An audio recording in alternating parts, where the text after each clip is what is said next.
So in this Keynote tutorial video, I am going to be showing you guys how to add connection lines to your Keynote presentation. So once Keynote's opened up, just go to the top here and in between media and text, press on shapes. Make sure that basic is highlighted right here. Go to the third option at the top.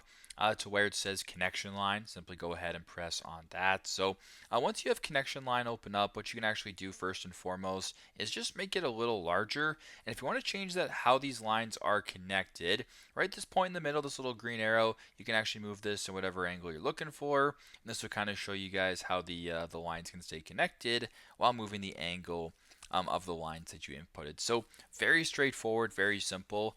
This is how to add connection lines inside of a Keynote presentation.